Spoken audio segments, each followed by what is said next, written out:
और सीधे लिए चलते हैं आपको वाराणसी, जहां पर प्रधानमंत्री नरेंद्र मोदी वाराणसी के दौरे पर हैं। प्रयासों से देश और नागरिकों के विकास के लिए सदैव कार्यरत रहे हैं। उनके सशक्त नेतृत्व से देश नई ऊर्जा एवं शक्ति से अभिभूत हो रहा है। वैसे हमारे आदरणीय प्रधानमंत्री श्री नरेंद्र मोदी जी को आइए तालियों की गूंज के साथ उनके विशेष संबोधन के लिए आमंत्रित करते हैं।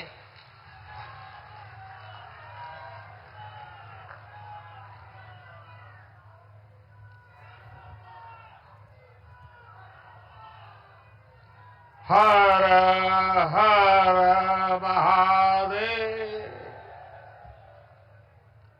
मंच पर विराजमान उत्तर प्रदेश सरकार के मुख्यमंत्री श्रीमान योगी आदित्यनाथ जी, केंद्रीय मंत्रिमंडल के मेरे सहयोगी महेंद्र नाथ पांडे जी, उप मुख्यमंत्री श्रीमान ब्रजेश पाठक जी, बनास डेयरी के चेयरमैन शंकर भाई चौधरी, भारतीय जनता पार्टी के प्रदेश अध्यक्ष श्रीमान भूपेंद्र चौधरी जी, राज्य के अन्य मंत्रीगण, जनप्रतिनिधिगण और काशी के मेरे परिवार से आए भाई और बहनों, काशी के धरती पर आज एक बार फिर आप लोगन के बीच आवे का मौका मिलल है।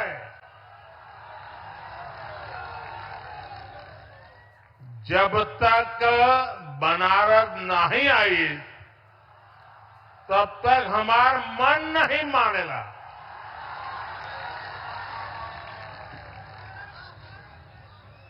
दस साल पहले आप लोग हमके बनारस का सांसद बनैला। अब 10 साल में बनारस हमके बनारसी बना देले।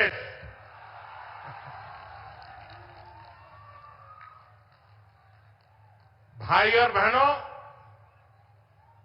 आप सभी इतनी बड़ी संख्या में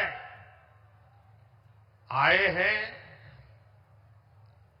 हमें आशीर्वाद दे रहे हैं।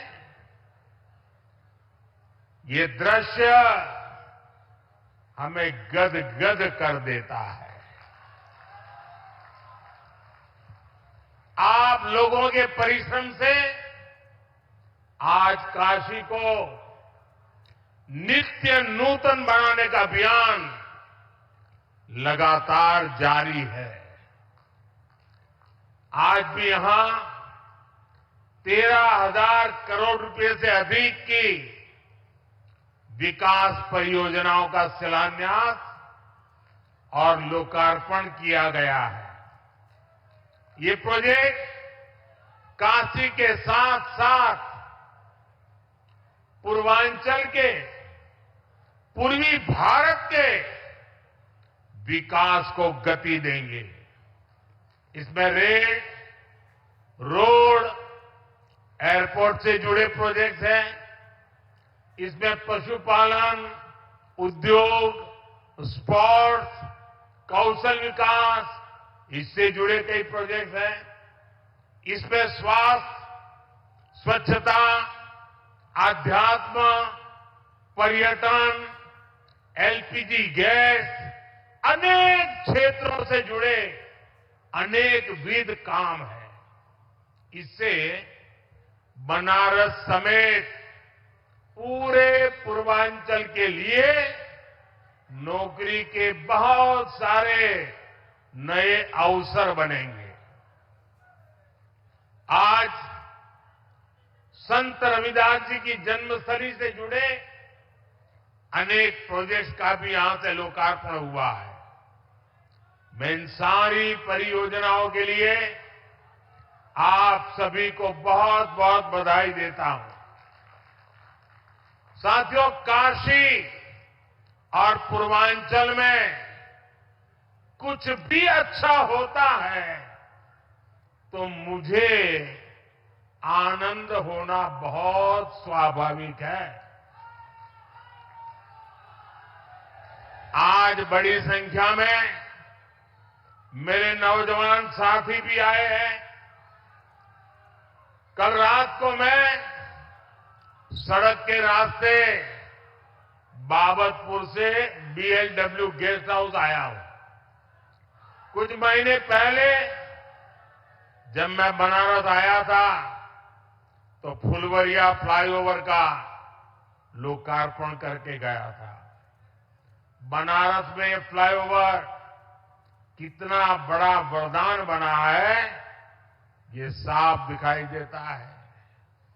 पहले अगर किसी को बीएलडब्ल्यू से बाबतपुर जाना होता था तो लगभग 2-3 घंटा पहले घर से निकल जाते थे।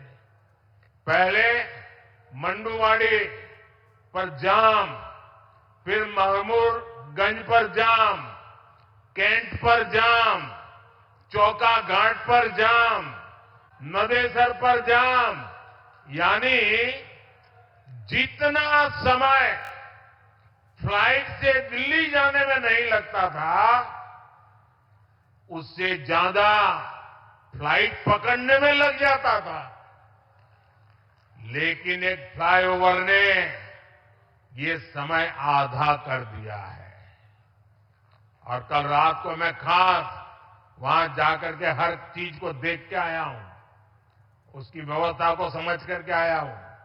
पैदल चल करके जाकर के रात देर गया था। ऐसे ही बीते 10 साल में बनारस के विकास की स्पीड भी कई गुना बढ़ी है। अभी थोड़ी देर पहले यहां सीगरा स्टेडियम के पहले चरण के काम का लोकार्पण भी किया गया है। बनारस के युवा खिलाड़ियों के लिए आधुनिक शूटिंग रेंज का भी लोकार्पण किया गया है। इनसे बनारस और इस क्षेत्र के युवा खिलाड़ियों को बहुत मदद मिलेगी। साथियों, यहां आने से पहले मैं बनास डेयरी के प्लांट में गया था। वहां मेरी अनेक पशुपालक बहनों से बातचीत करने का मुझे मौका मिला। किसान परिवारों की इन बहनों को 2-3 साल पहले हमने स्वदेशी नस्ल की गिर गाय दी थी।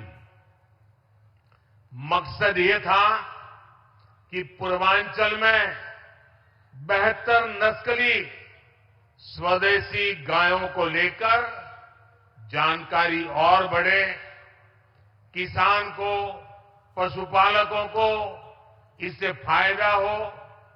मुझे बताया गया है कि आज यहां गिर गायों की संख्या लगभग 350 के करीब तक पहुंच चुकी है।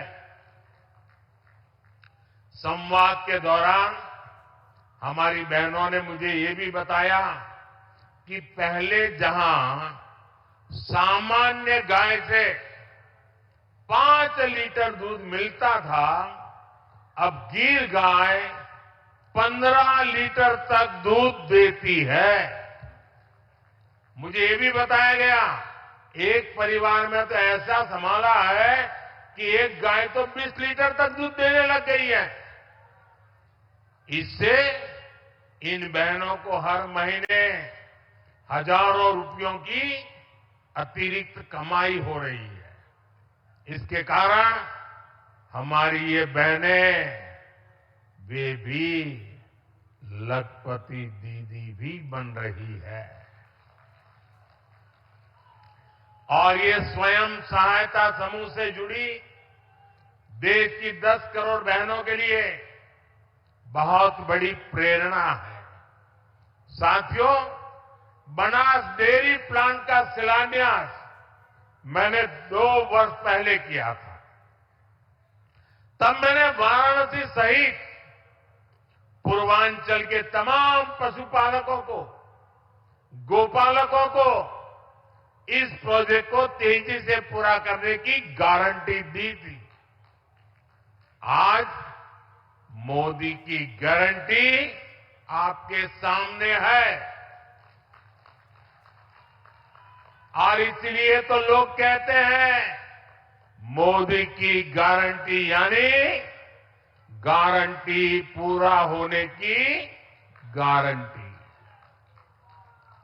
सही निवेश से रोजगार के अवसर कैसे पैदा होते हैं, बनास डेयरी इसका उत्तम उदाहरण है। अभी बनास डेयरी वाराणसी, मिर्जापुर, गाजीपुर, रायबरेली इन जिलों के पशु पालकों से लगभग 2 लाख लीटर दूध इकट्ठा कर रही है। इस प्लांट के चालू होने से अब बलिया, चंदौली, प्रयागराज, जौनपुर और दूसरे जिलों के लाखों पशुपालकों को भी लाभ होगा। इस परियोजना से वाराणसी, जौनपुर, चंदौली, गाजीपुर, आजमगढ़ जिलों के 1000 से ज्यादा गांवों में दुग्ध मंडियां बनेगी। पशुपालकों का ज्यादा दूध ज्यादा कीमत पर बिकेगा तो हर किसान पशुपालक परिवार को ज्यादा कमाई होना तय है। ये प्लांट किसानों, पशुपालकों को बेहतर पशुओं की नस्ल और बेहतर चारे को लेकर भी जागरूक करेगा, प्रशिक्षित करेगा। साथियों, इतना ही नहीं, ये बनास काशी संकुल रोजगार के भी हजारों नए अवसर बनाएगा, अलग अलग कामों में रोजगार बनाएगा। एक अनुमान है कि इस संकुल से पूरे इलाके में 3 लाख से ज्यादा किसानों की आय बढ़ेगी। यहां दूध के अलावा छाछ, दही, लस्सी, आइसक्रीम, पनीर और अनेक प्रकार की स्थानीय मिठाइयां बनेगी। इतना कुछ बनेगा तो इन्हें बेचने वालों को भी तो रोजगार मिलने वाला है। यह प्लांट बनारस की प्रसिद्ध मिठाइयों को देश के कोने कोने तक पहुंचाने में बहुत बड़ी भूमिका निभाएगा। दूध के ट्रांसपोर्टेशन से जुड़े कारोबार में भी अनेक लोगों को रोजगार मिलेगा। इससे पशु आहार से जुड़े दुकानदार, स्थानीय वितरकों का भी दायरा बढ़ेगा। इसमें भी अनेक रोजगार बनेंगे।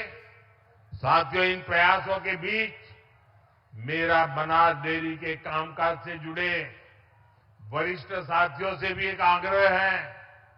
मैं चाहूंगा कि आप दूध का पैसा सीधे बहनों के अकाउंट में डिजिटल तरीके से भेजिए। किसी पुरुष के हाथ में पैसे मत देना। मेरा अनुभव है, इसके बहुत ही शानदार परिणाम आते हैं। पशुपालन तो एक ऐसा सेक्टर है जिसमें सबसे अधिक हमारी बहनें जुड़ी हैं। ये बहनों को आत्मनिर्भर बनाने का बहुत बड़ा माध्यम है। पशुपालन छोटे किसानों और भूमिहीन परिवारों का भी बहुत बड़ा सहारा है। इसलिए डबल इंजन सरकार पशुपालन और डेयरी सेक्टर को इतना बढ़ावा दे रही है। साथियों, हमारी सरकार अन्नदाता को ऊर्जादाता बनाने के साथ ही अब अन्नदाता को उर्वरक दाता बनाने पर भी काम कर रही है। उर्वरक दाता बने। हम पशुपालकों को दूध के अलावा गोबर से भी कमाई के अवसर दे रहे हैं। हमारे जो ये डेयरी प्लांट है, इनमें गोबर से बायो सीएनजी बने और इस प्रक्रिया में जो जैविक खाद है वो कम दाम पर किसानों को मिले, इस पर काम हो रहा है। इससे प्राकृतिक खेती को और बल मिलेगा। गंगा जी के किनारे प्राकृतिक खेती करने का चलन वैसे भी अब बढ़ रहा है। आज गोवर्धन योजना के तहत गोबर हो, दूसरा कचरा हो, उससे बायोगैस, बायो सीएनजी बनाई जा रही है। इससे साफ सफाई भी रहती है और कचरे का पैसा भी मिलता है। साथियों, ये हमारे यहाँ काशी तो कचरे से कंचन बनाने के मामले भी है, एक मॉडल के रूप में देश के सामने आ रही है। आज ऐसे एक और प्लांट का लोकार्पण यहां हुआ है। ये प्लांट प्रतिदिन शहर से निकलने वाले 600 टन कचरे को 200 टन चारकोल में बदलेगा। सोचिए, यही कचरा अगर कहीं किसी मैदान में फेंकते रहते तो कूड़े का कितना बड़ा पहाड़ बन जाता। काशी में सीवेज की व्यवस्था को बेहतर बनाने के लिए अनेक काम हुए हैं। साथियों, किसान और पशुपालक हमेशा से भाजपा सरकार की सबसे बड़ी प्राथमिकता रहे हैं। 2 दिन पहले